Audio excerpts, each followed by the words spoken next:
Hey there! Today, we're diving into one of those huge questions, the kind we've all wrestled with at some point. I want you to think of this as a kind of guidebook for a really personal, really important journey. It sounds so simple, right? But it's actually one of the deepest questions there is.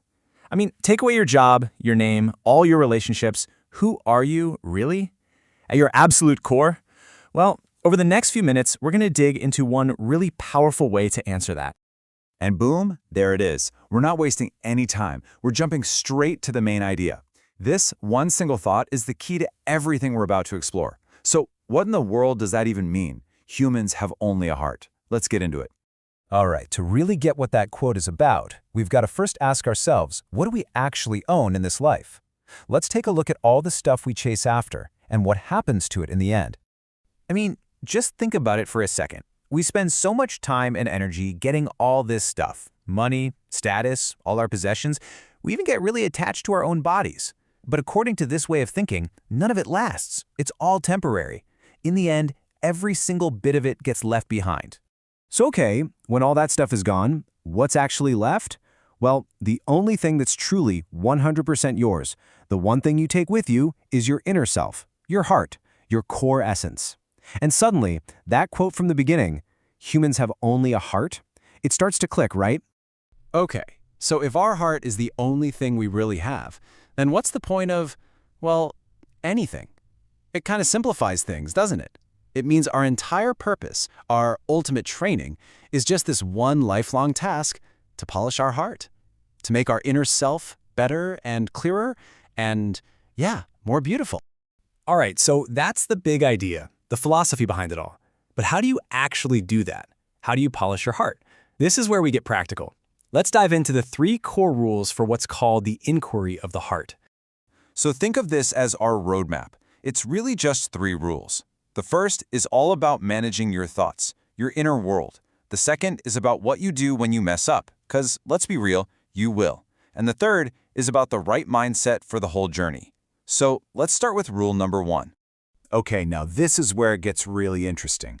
What do they mean by negativity? Sure, it's the obvious stuff, like wanting to harm someone. But check this out. It also includes things like jealousy, complaining, and even putting yourself down.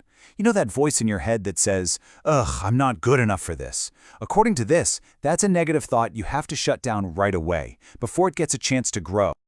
But hey, nobody's perfect, right? We're human. You can't catch every single negative thought before it escapes. Sometimes one just slips out, maybe as a mean comment or a bad action. So what do you do then? Well, that's where rule number 2 comes in. And the absolute key here is to act immediately. Don't put it off. The second you realize what you did, you do 2 things. First, you just admit it to yourself, no excuses. Okay, that was wrong. Then second, you make a really strong, serious promise to yourself that you will never do that again. It's that simple, but it's incredibly powerful. Reflect and vow. And that brings us to rule number 3, which might be the most important one of all. You have to understand this is not a one-and-done kind of thing. It's not like studying for a test where you pass it and you're finished. No, this is a practice for your entire life. There's no finish line, no graduation day. The whole point isn't to finish. The whole point is the doing of it. Getting that is absolutely crucial. And listen, this comes with a really important warning. Nobody gets a free pass on this. You could be practicing this for decades, feeling like a total pro, and then one thing, just one thing, can happen and completely cloud your heart.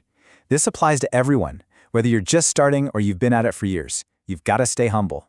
So you might be thinking, if it never ends, then what's the point? And that's a great question. So let's wrap this all up. We're going to flip that idea on its head and see how this never-ending journey isn't a chore. It's actually where we find our purpose. This is probably the best way to think about it. Most of us see life as a mountain we need to climb to get to the top. But this whole idea suggests something totally different. The real point, the real purpose, it's not about getting to the summit. It's about the climb itself.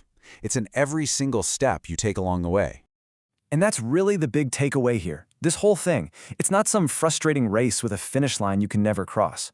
The work is the reward. The process of always looking inward, making things right, and polishing who you are, that is the path. It's literally how we become better, more whole people. So we're going to end this by turning the question back to you, because this journey doesn't have a start date. It starts whenever you want it to, right now. So take a look at your life, your thoughts, your actions. What's the very first step you can take? How are you going to start polishing your heart? Today.